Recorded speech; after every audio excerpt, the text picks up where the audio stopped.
Я знаю точно невозможное возможно. Мне кажется, именно с такой фразы началось путешествие. Амбассадор Уральских гор, которая просто, да, не как я мечтаю, да, а просто встал, решил и сделал. И за 109 дней прошел весь хребет Урала. Да, насколько это было сложно и что мотивировало нашего гостя, мы узнаем это прямо сейчас. Олег Чагадаев у нас в гостях. Доброе утро. Доброе утро. Олег, путешествие. Возвращением! Спасибо. Ну вот, у нас в гостях был Олег Чагадаев.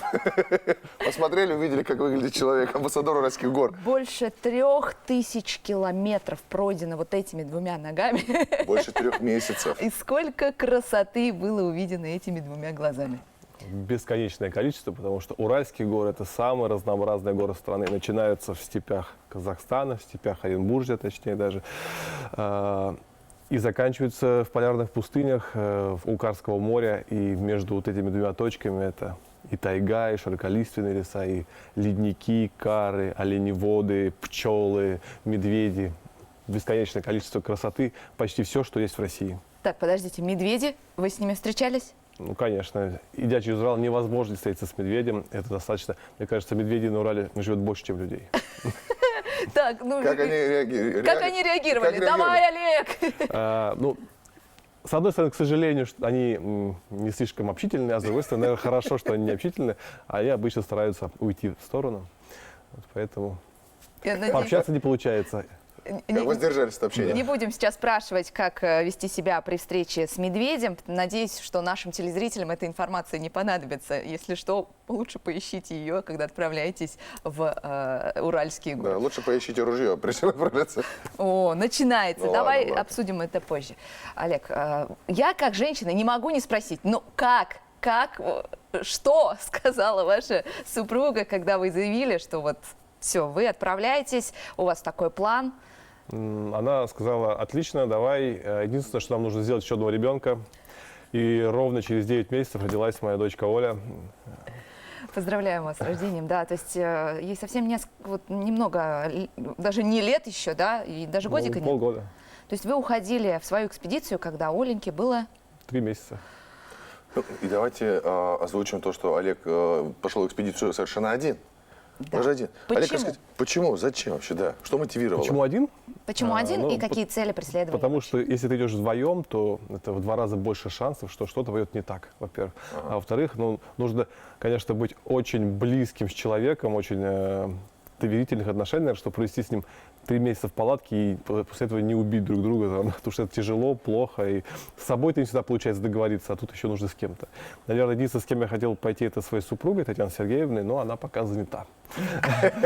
Нашла время. Да. Зачем? Ну, у меня было много целей на самом деле. Главная цель – это популяризация Урала, показать людям его красоту, разнообразие, рассказать о экологических проблемах. Конечно, спортивная цель. Собирали деньги для детей. Вообще целей было очень много на самом деле.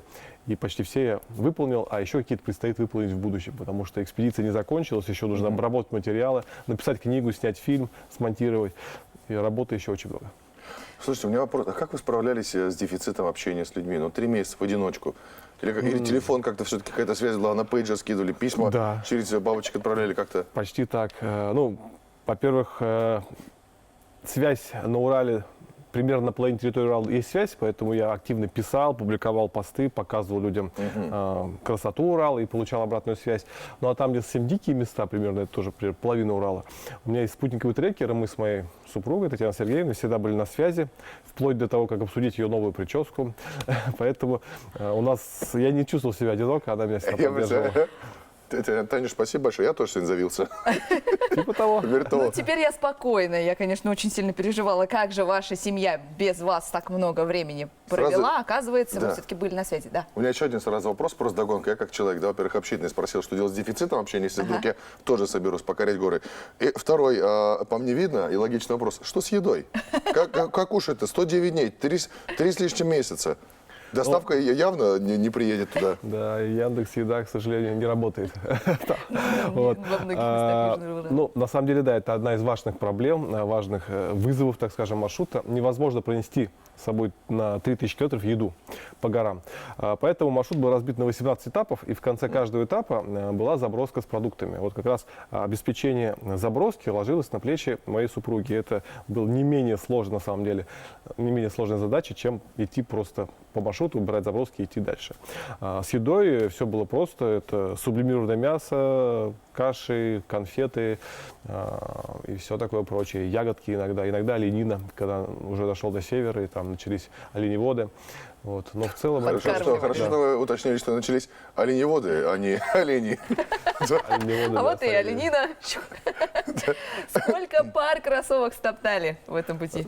Вернулся я в 6-й паре кроссовок. Ужас. Ну, по сути, то есть 6 пар, да.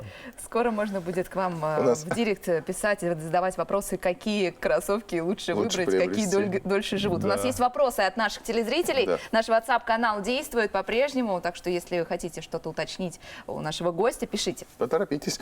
А были ли маршруты, были ли в маршруте места, где никогда не ступала нога человека?